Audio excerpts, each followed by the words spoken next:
Everyone, today I'm going to share with you a recipe for protein pancakes, and we're going to be using cottage cheese. So if you grab a blender and you place 3/4 of a cup of cottage cheese into your blender,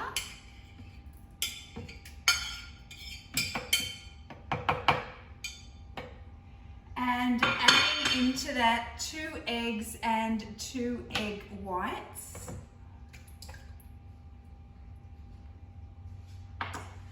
I'm using protein powder today, so I'm using 1/2 cup of protein powder. But if you did not have protein powder, you could potentially use coconut flour, or alternatively, you can buy flour that is now protein enhanced. So twice the amount of protein, 25% less carbs. So that could be a great alternative as well. And we need 1/2 teaspoon of baking powder.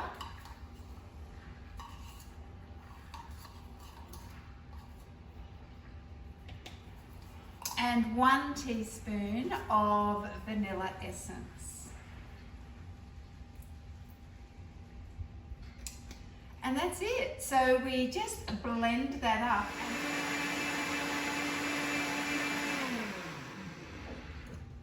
Okay, we're ready to cook our pancakes. So the next step is to heat up your fry pan, making it fairly hot, and adding a oil. So I've decided to add coconut oil, but once again, if that's not your go, you might use olive oil, or you could potentially even use a little bit of 100% butter, and heat that up, and let's get started.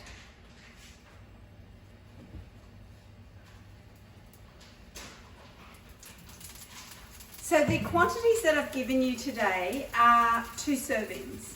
So you can make your pancakes as big as you like or as small as you like, just understanding once you've made the whole batch to split it in half, and 1 serving eat and the other serving keeping for later.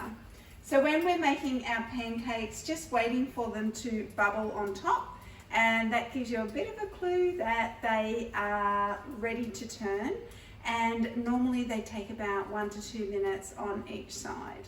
Okay, once you think that they're done, wish me luck. This is where I can fail. If we just get that under, oh, look at me go, girls. Happy dance. And just doing the other side for me.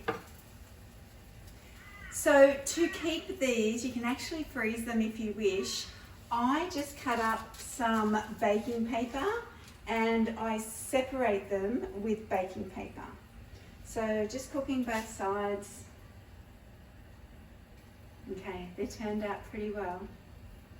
You'll also notice I didn't add any type of sugar, so I didn't add any stevia or anything like that.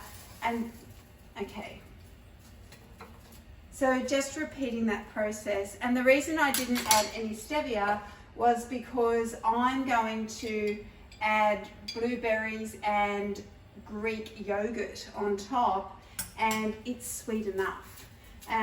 So up to you though, if you wanted to add some stevia into your pancakes, once again, you could do that. You could even change it up a bit by adding things like, it's a little bit hot, I'm just going to turn that down one.